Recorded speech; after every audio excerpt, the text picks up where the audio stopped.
One of gold's biggest cheerleaders is having a good 2024 with gold hitting several all-time highs. What's the impact on the miners? Lawrence Lepard is founder of Equity Management Associates. Lawrence, welcome back to Kitco. With you again, Mike. Enjoyed our last conversation. Looking forward to this one. We enjoyed our conversation a year ago in Colorado. Lawrence, gold is up just as you predicted, but how has it played out? What has been expected and what's been the surprises, Lawrence? Yeah, it's a good question. Well, it's surprising to me it took as long as it did to break out. As we all know, in March, gold broke through the 2070 ceiling, and I thought it would only squirt up to 23, 24, 25, and it appears to be stronger than that, right? We're in 26 area now, and arguably could be headed towards 3,000. So, it was a real jailbreak, and that's a good thing. As we'll discuss, I mean, the interesting thing is that the shares have started to move, but have not moved as much as the underlying metal. As you know, I tend to think that the shares should move 3x the metal movement. So gold up 10%, the shares up 30. And, that's not really what's happening here. We've kind of got the gold price up 30% and the shares up similar. So, the reasoning I think that that's taking place is if you get onto Bloomberg and some of the other sites that predict futures metals prices, a large part of the world still thinks that this is just a blip and that, the 25 or 2,600 an ounce isn't going to hold and that we're headed back to 2,000 to 2,100, an ounce on gold. And I just don't think that's true. But if you assume that is true, and then you look at the ASICs, which have been under cost pressure and have gone up over time, although they're not rising now as quickly as they did in COVID, you can math it out and think, okay, well, if the average ASIC today is 1,400 and it's going to climb at 5 or 10% a year for the next 5 years, well, if the price of gold is 2070, which I think is the median consensus forecast for 2029, then, the margins are going to get squeezed. And I think that's part of what's been suppressing the shares. People still don't quite believe that this gold move is real, which in my view is actually kind of a good thing. I mean, bull markets climb a wall of worry. And I think everybody's been so beat up for the last 3 years that everyone's kind of looking over their shoulder and going, hang on, is this real? and I can understand that. I mean, I've been pretty beat up over the last 3 years too. So even I'm looking over my shoulder, but I think it is real. When you talk about that, there are a lot of macro factors that lead me to conclude that it's quite real. And I think the people who are thinking that the gold price will be, 2050 or 2100 in 4 or 5 years, I think they're delusional. I think the gold price is going to be much higher in 4 or 5 years. So where do you want to go on that? Yeah, no, well, let's tease that out, Lawrence. So we've had an interesting move for gold at the start of the year, and then that would look like it was coming from central bank buying, and then there was also strength in buying that was coming out of Asia. What do you see that is sustainable, though, for what's happening with gold, and why do you think that these high prices are going to persist? Yeah, that's the question, right? So what I think is going on is, yes, you got the Asian demand, and you're finally starting to see U.S. ETF demand. That number is slowly curling up, meaning the U.S. retail investor is coming back to gold. A couple things I think, really, what's in my mind, what's going on is it's becoming very clear to a larger segment of the world, in the BRICS countries and in the Western world, that the U.S. is fiscally trapped. And I remember one of the recent bumps in the gold price took place it was a few weeks back now, but it took place right after the U.S. announced its August budget deficit. And I think in the month of August, the U.S. had a $380 billion deficit, and the expectation was for a $290 billion deficit. So we were $90 billion more than what the consensus expectation was. And, these things are lumpy, so you can't take the 380 and multiply times 12 and come out with a $4.8 billion deficit. The reported deficit for this year ended September. I think the final hasn't come out yet. I think it's going to be 1.819, maybe 2. But the point is that this kind of spending on the part of the U.S. and then the lack of any belief that it's going to stop or get better has really driven the gold market, I think, to understand that monetary debasement is just an absolute certainty, and that even though the Fed has been strict, was strict for a few years, We've now seen them start to change that. They did their first cut and it was 50 basis points. You can argue whether that was right or wrong. It doesn't matter. They did it. And, we're in a rate cutting cycle. And frankly, they had to be in that cycle. They have to do that. I think, they're pretending inflation's under control. And maybe it is, maybe it's not. I don't think it is. But they're trying to jawbone that it is. And with that, with that belief, that gives them the freedom to bring the short rates down. And they really need to do that because the federal interest expense is just blowing out these deficits. I mean, it's very unusual for a country to run a 6% GDP deficit when the economy is ostensibly healthy. I mean, those are the kind of deficits that we ran, or we ran slightly larger, but in 2000 and 2009, 2001 and 2009 after bubbles had burst. And so we haven't even had any kind of an economic accident, and U.S. spending is out of control. And so to me, that's the real driver behind the gold price, the knowledge that the construction of the political situation in the United States is such that we cannot stop. You had a debate recently, and there were no questions, there were no comments, there was no talk, there's no discussion of this. It's as though Washington is completely oblivious to it, and they're just ignoring it. And my suspicion is they'll kind of continue to try to ignore it until something breaks, until they can no longer ignore it. As they cut rates, and ultimately they did bring the quantitative tightening from 60 billion down to 25 per month. I think they'll eventually stop that. And then ultimately they'll have to cut rates more. And then ultimately I think we'll be back in a QE environment. And the reason for that is that you can't service the debt you've got without a growing monetary base. I mean, on Twitter, my pinned chart is growth of the debt, all sector debt growth, and then all sector or GDP growth. And, the debt growth is just much larger than GDP growth. And yet the GDP is what provides the income to service the debt. And so, these lines cannot diverge forever. At some point, either the debt will have to collapse or, as I believe, it will be inflated away because, as we've seen historically, the Fed's third mandate is financial stability. So when something breaks, they're going to print money. And we saw that, interestingly, we just saw that in China, right? I mean, their real estate, market is breaking, and they came in and printed a lot of money. And in fact, today, I think they just announced they're going to increase the amount they're printing. So, this is a problem central to a Keynesian, economic model that, it's Stein's law. If it can't go on forever, it's going to end. And so I think that I'm very highly confident that monetary debasement is in our future, and that means more inflation, and that means a higher gold price. In fact, I was on Twitter, and I think Nick Timieros, the Wall Street Journal reporter, was taking a victory lap for the Fed. They've landed the plane, inflation's down, they're cutting rates, we'll go back to a deflationary environment, everything's good. And my response to him was, okay, fine, roger all that, but then why is gold at a record high price? Oddly, I didn't get a response, but I think that the answer to the question I posed is because gold can smell what's coming next. So, and that's why I'm very highly confident that we're going to see $3,000 gold, and next year we'll probably see $4,000 gold, and we are in another gold bull market. I mean, we had one from 2018. Went from 1360 area up to 2000 with all the COVID printing, 2070. And then, we got tight. And Jay Powell tried to beat Paul Volcker, who he's not. But he did raise rates, and that slowed down the growth of M2, and that shows up on the M2 chart. But as you can see now, if you look at a global M2 chart, it's growing again. China helps out. But even US M2 is growing,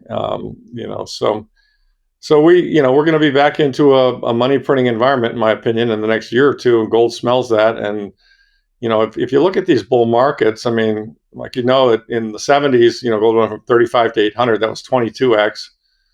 From 2000 to 2011, it went from 260 to 1700, that was 8 or 9x. If you count the beginning of this gold bull market as 2015 at 1,050-ish, okay, so we're at, 2,600. So we've done 2.6x, but 2.6 is not the same as 9 or 20. So I think we have much higher, if this is a gold bull market, as I think it is because of the fiscal situation, I think we're going to see much higher gold prices in the next 3 years, much higher. Let's talk about how that's impacting the miners, Lawrence. So the GDX roughly up about the same as the gold price. That's about a third. Now you're supposed to be seeing higher multiples coming out of the gold miners because the gold miners are very much levered to what's happening with gold price. I've been talking to other people, and then they're saying, wait for Q2. We had a Q2. We had a great Q2 from some of it. Next up, we're going to have Q3, which should even be better. We've also seen kind of a lid that's been kept on oil prices. You were talking previous about the ASX, the all-in sustaining cost as well. So we should see a lot of margin expansion that's been happening. But talk a little bit about more what you're looking forward to in the miners, starting first with the gold miners and producers, Lawrence. Yeah, let's stick to the gold. Yeah. Well, look, some of it is just the skepticism, what I call the battered gold stock bull syndrome. I mean, everybody got pretty beat up in the last 3 years. I mean, my fund went up a lot in 19 and 20, and I gave half of it back from the peak in 20 until the trough at the bottom of 23. And so that's a humbling experience for all gold stock investors, and people really are still a little concerned. They don't necessarily believe. So I think there's a little bit of fear, and to me that's misplaced. Obviously there's the risk that the price of the metal doesn't keep going up. So there's the margin squeeze that I talked about earlier. I think also that you've got to remember that all of these stocks compete for quote unquote investment dollars. And, investment dollars until very recently were in the Mag 7 and NVIDIA, you know, and we see gold hitting record highs, but we also see the S&P and the NASDAQ. NASDAQ not quite, but the S&P recently hit a record high. So, the fundamental other markets that people invest in have not really broken yet. And if you look back historically, the very best gold stock bull markets take place when the other markets aren't working. When the stock market is sick. And so the stock market is not obviously sick yet. I think it's in the process of getting sick. And I think it could be very sick in a year or two as the economy slows down. But that hasn't really entirely happened yet. And so, when I talk to my normie friends, they're all like, well, I've got Apple and Facebook and, all the standard big names. And, why do I need gold? And I'm like, well, because those are all trading at, EBITDA multiples of 20, 30, or 40, and mine are trading at EBITDA multiples of 3 to 6. And so there's a lot of room for multiple expansion in the gold stuff. And so I think it's just a process and time, and we will get there. I mean, I feel like the next, I'm kind of on the edge of my seat because my fund's up about the same as the indices. It's about 30% year to date. And I fully expect that the next year, the indices are going to go up a fair amount. I fully expect my fund could go up 100% in the next year. I mean, it's interesting. The miners, as we talked about pre-show, it's not one monolithic group. I divide it into 3 buckets. So bucket 1 are the producers, bucket 2 are what I call the development stories, and bucket 3 are the drill stories. And if you look at this year to date, the producers have really done the best, and that's because they have mines that are operating and they have positive cash flow and they're trading at low multiples to cash flow, and price going up gives them leverage on their operating costs, et cetera, et cetera. So it makes perfect sense that they would move first, and they have. The developers, some have moved, some haven't. Investors have gotten very, very picky. And the drill stories have still been pretty much left for dead. And as you know, the developers have a resource, but they don't have a producing mine yet. So, and of course, within the producer bucket, by the way, I think the best subsegment of producers are the growing producers, the ones who are not, not the Newmonts and Barricks. They're so big, it's very hard for them to grow their production. I prefer the companies that are a few notches down in terms of size, so that they have a production profile that's going to grow. But so if you got a producer that has a growth profile, that's probably better than one that doesn't. And then you've got the pure development stories, which in my view, and so some of the producers are development stories too, but most of the development stories don't have a first mine, and that means they need to raise capital. They need to get the mine built, and as we all know, that takes time, costs money. There are overruns, there are problems, there's permitting, etc. So there's a fair amount of risk there, but if you get it right, you can add a lot of value, grow a lot of company value. Then over in the drill story sector, it's been left for dead, just because these guys always have their hands out trying to get more money to drill more more holes, and if they don't find really good stuff, they have a hard time getting the next financing done. And so, we've had a couple that have worked. I mean, Lavras, which has been up 8x, but Great Bear was one of the last ones that worked really well. There are probably a few others out there. Snowline worked quite well for a while. Now it's kind of calmed down. Newfound Gold, same story. And there's some other good ones. I mean, I was in one down in Australia. I think is really a brilliant situation, Southern Cross. But it's been tough in drill story land, and so they haven't moved nearly as far or as fast. And some of them have incredible value in the ground. I mean, there are drill stories that have large 43101 resources that are trading, at 10, 30, between 10 and $30 per ounce in the ground. And as we're seeing acquisitions. I mean, where the range of prices for an ounce on the ground have been between 100 and 255 or 250. I mean, recently, Newmont just sold one of their operations in Africa to Zijin, and I think the price was 275 an ounce in the ground. So, when you can buy a drill store, it's got ounces for $30, and that eventually one of the other things that's in a presentation we just did for our investors is there's a great chart that shows the volume and size of new gold discoveries, in the 80s, 90s, 2000s, 2010s, and 2020s. And the chart more or less shows that the volume of new discoveries has been just going down radically every decade, to the point where, because the industry has been a tough industry and because it's been out of favor for some time, this bull market really only started in 2016. They're just having, from 2011 to 2016, new discoveries just dried up completely because the market was was a huge bear market. So, what this means is, you've got all these big producers, and they produce gold, but they have to replace what they produce, and this is going to lead to just a continued string of acquisitions, and we've already started to see that. I mean, we're in Silvercrest, Core just bought it. We're in Core 2, and we've got a handful of really nice companies that have big deposits in the ground that are just selling for a fraction of what that underlying gold is worth. I mean, a good one that I point to that I love, it's very well run, is Banyan. It's just got 9 million ounces of gold. The market cap is, I don't know, very modest by comparison. So, it's a tale of two cities. There's some that are working and some that aren't. But I think if we get into a full-fledged bull market, which I believe we will do, that'll lift all boats. But of course, it'll lift the better ones faster. So, it's one of those segments, as you guys know, and most of the listeners of this podcast know, it's one of those segments where selectivity is pretty important. And even then you can get it wrong, which is, why you've got to have a basket of names, knowing that, you're going to get it wrong occasionally. And, you might think you've got a good situation and it goes to zero. I mean, I held Victoria, and, tragic story, very good company, but, tragic situation. Unfortunately, it's about a 1.5% weighting. And, that's the game. I mean, the good news is when they work, I've got other ones that are up, 2, 5, 10x. So you just have to balance them out. Talk a little bit more about managing that risk. You did mention Victoria, which had its problems with operations, but recently we've seen the West African miners have been hammered on geopolitical concerns. The Mali junta leader said that he planned to revoke mining permits. How are you managing risk right now, Lawrence? That's a great question, and it's a really tricky one. And it relates to Mexico too. Okay, I mean, let's talk about, everyone thought, okay, we're gonna, they're gonna ban open pit mining, right? And I find going to the shows and talking to people who are in country on all these situations, you learn a lot.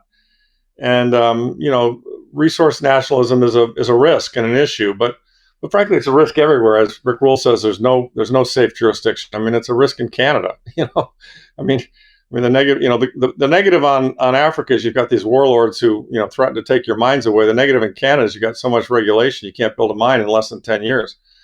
But let's talk about West Africa, and let's talk, and what happened in Burkina Faso. I mean, I've got a couple of decent sized positions there, and companies I think are deeply undervalued, and very well run companies, West African Resources and Orezone, and I held them. And in fact, I bought a little bit on the dips. And the reason is that what I tend to see, and what I believe happens a lot, is that for populist reasons, people at the top of some of these countries come out and pound their chest about how they're going to rein in the miners and get more revenue and take them away and this, that, and the other. And then what you see when you dig in a little bit is that this is populist rhetoric, and it's they know.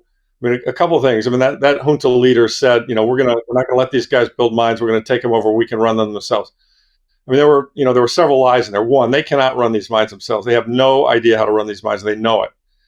Two, if you look at what these mines are contributing to these countries, they're contributing a large amount of royalty and tax income to these countries, and the guys who run the countries, they like that. That's what allows them to have their Swiss chalets and the lifestyles that they enjoy. Three, they know that the populace likes this kind of rhetoric, but they also know that they don't necessarily have to and probably won't follow through. And we've seen this in Mexico. We saw it to a degree in Peru a few years back. We've seen it in West Africa and in Burkina Faso and Mali. And my understanding from the companies that are there, and they've talked to the people in the headquarters and within the government, is that this is rhetoric and chest pounding. There are actually a lot of local investors who've invested in these companies, and there are local banks who've loaned into these companies. And so, I think that it's unlikely, not impossible, but I believe it's unlikely that these people who are making these statements are actually going to follow through. And so I kind of view it as an empty bluff. And but the stocks trade accordingly. I mean, if you look at the multiple on Orezone, it's absurdly low for just this reason. And yet, cash is cash, and they've got great cash flow and they're growing very rapidly. West African Resources, same story. So, but again, I have a lot of names in my portfolio, and neither one of those is more than 2 or 3%. So if it turns out I'm wrong, then I'm wrong, and maybe those go to zero, but the others are going to go up 5x, and that's part of playing the game. And obviously, I wouldn't pay a Western multiple for a company with that jurisdiction risk, but if I can buy that jurisdiction risk at 2 times cash flow, I'm probably supposed to take that risk for a modest percentage of my portfolio, and so I do. And same thing down in Mexico. I mean, they talked about everything Claudia was going to do, and if you really got to the people who, and I spoke to Mexicans who knew her and who were, in her cabinet, and the sense was, look, she's very, very concerned about the environment. She's extremely concerned about environmentally clean mines. She's going to enforce that, with an iron fist. But if you're environmentally clean and you play by the rules, they know all these countries know they need the revenue. And so that's the underlying fact. They can talk a lot about shooting these mines, but if they do so, they hurt both the people, the employment, the people who work in the mines, and the income of their people, and they also hurt themselves in terms of the lost NSRs and lost tax revenue. So my view is country by country, the risks you have to take. Now, don't get me wrong. There are countries I will not touch, just, outright will not touch. I mean, the Congo is one of them. I've always been suspicious of Ecuador, although the Londonians have done pretty well there. And there are others that are kind of on the edge. But with respect to Mexico and most of the West African countries, I'm okay with it. You mentioned Mexico. People get excited about gold, and then the follow-on is people get really excited about silver, Lawrence. So talk about silver. How does it look to you? Yeah, let's go to that one. Boy, I'm one of the really excited about silver ones. I mean, as you know, these are both monetary metals, and they have value because the money is being debased. So that makes the price of both of them go up. The beautiful thing about silver is it's a monetary metal, but it's also an industrial metal that really has a lot of use cases, right? And so if you look at the projected increases in solar demand in China and really throughout the world, it's going to soak up all the silver we're producing. Excuse me. You've also got this new solid-state battery technology that's come out of Toshiba, which arguably is said to be able to, give a car, 900 miles worth of range and recharge in nine minutes, but requires a boatload of silver to build. And I've seen projections that suggest that if these batteries catch on, and this is obviously several years out, that's going to increase the demand for silver. And then if you look at silver on a technical basis, if you're into looking at charts, you can see this enormous cup with a handle, and we're right on the cusp of breaking out at 3250-ish or so. we break through that, I mean, we're going to squirt up to 40 very, very quickly. And I think in realistically, I mean, it's odd to me that silver's never topped its 2011 and Hunt Brothers highs of $50. I mean, I think we're going to blow through 50 and head to 75 or 100 in the next few years. And the thing about that that's so exciting is that you've got a number of silver miners who have ASIC costs in the $16 to $22 range, and so at $30 they do fine, they make some money. But boy, do the math at 40, 50, 60, 70. I mean, it gets just crazy. And some of them are selling at modest multiples of today's earnings. And so, flex the earnings with a higher metal price and then expand the multiple of, that higher metal price. I mean, you're going to have some, not a few, you're going to have a large number of silver companies that do 10 baggers or more. So I'm like the others that you've probably spoken to. I'm incredibly bullish on silver, and we are overweight silver in the portfolio. There are a number of gold miners who are complying with ESG principles. Lawrence, some are spending capex on reducing emissions. How meaningful is this to you as an investor? I think it's extremely important. I mean, look, I think some of the ESG stuff is bullshit. But I think in general, miners have to be good environmental and corporate citizens. I mean, and when countries do bitch about mining, it's the dirty mining. In fact, when we dug in on the West Africa on this on the problem in Burkina Faso, we heard back that a lot of the problem was related to kind of the illegal mining and the people, the artisanal stuff, and the people who are doing dirty mining. And and I get that. I mean, I understand why any leader of any country doesn't want their environment to be harmed, and they shouldn't. But the companies I'm dealing with, the management teams I'm dealing with, all adhere to first world standards of building good, clean mines that comply with all the environment, best of class environmental work. And so that's important. I mean, I get that. I mean, I think some of the ESG environmental I'm big on. The social, well, okay, let's not go there. but I think basically speaking, miners have to be extremely environmentally conscious, and they are. I mean, the good companies are. Nobody wants to see our environment destroyed, but it's entirely possible to build a clean mine and then to have a remediation plan that will, after the mine is done, restore it to its prior, the land to its prior condition. And all that's changed is the mineral's not there anymore. Lawrence, let's finish where we started, and that's macro, but we're looking ahead. So we have a U.S. election that is coming up very shortly. The Fed has been cutting. China is soft right now. We have Middle East conflict. What are the trends that you're keeping an eye on over the next year, and what the impact can be on metals? Look, I don't know how to call the election. It's the whole thing's just a mess. I don't even want to go there.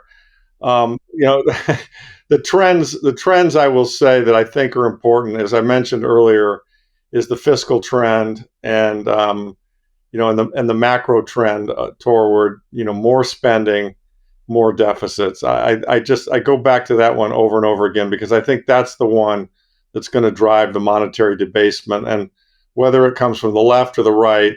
They're both going to print money because mathematically they have to.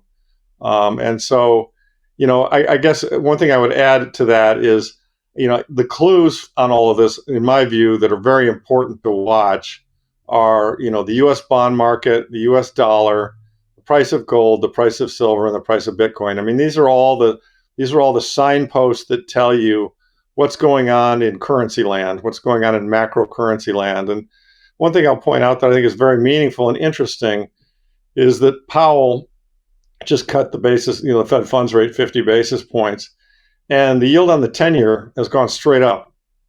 And so in a rate cutting environment, traditionally people would think, okay, rate cutting environment, that implies recession coming, that implies, lower inflation, that implies longer bonds are okay buy because we're going to have a less inflationary world going forward. So, you would buy the 10-year going into a recession in a rate cutting environment.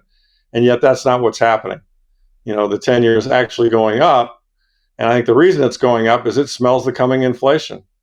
And so, again, all the things that I see point to, much more of an emerging market kind of set of market conditions at a macro level. And there have been many. The U.S. is behaving in a fiscal sense. The U.S. is behaving extremely irresponsibly, and has been able to do it because for X number of years we've been the reserve currency, and there's a lot of built-up trust in the U.S. But I think what you've seen, starting with the taking away, the Russian reserves, and behavior on the part of the BRICS and countries trading in their own currencies for commodities.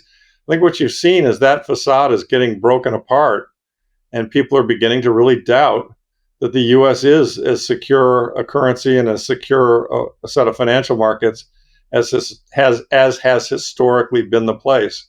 And when that occurs, when a credit cycle bursts, and we are in a big credit bubble, make no mistake about it, we are in what I call the everything bubble, driven by the ZERP policies that they pursued for so many years. When this bubble bursts, that's when gold shines. I mean, gold shined in the 1930s, or the miners did. The metal was, suppressed because it was a fixed price from the government. But, gold shined during the 70s, when you had the growth of the 60s burst. Gold shined, post 2008. It shined in 2000 when that bubble burst, when that credit bubble burst. So, we're in my view, this bubble is on the cusp of bursting, and we ain't seen nothing yet. I mean, it's gold at 2,600 feels great.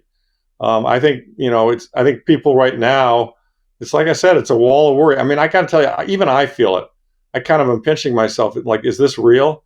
Because it's just the last 3 years have just beaten the shit out of us, all of us. And so I think the mistake that people are more likely to make right now is not being bullish enough versus being cautious, not being cautious enough. I think the world right now is being cautious, is afraid, based on the last 3 years. And that's a very human trait. You tend to, you extrapolate out what's been going on. You think it's going to continue. And yet I think things really just changed pretty significantly when Powell announced that rates aren't going up anymore. And now we've got 50 basis points down. I mean, we are in an easing cycle. And that's extremely good for the assets that gold and silver people own. So I would say hang on to your hat. A couple of years from now, there's going to come a time when it's going to feel great. We're all going to think we're geniuses and it's going to the moon. And, to be frank, at that point in time, the multiples won't be so cheap, and I'll probably be lightening up. But I think we're a long ways from that. I think we've got a couple of good years in front of us. I really do. Lawrence, thank you very much for your time. It was nice to be with you, and I hope that helped. My name is Michael McRae. You're watching Kitco Mining.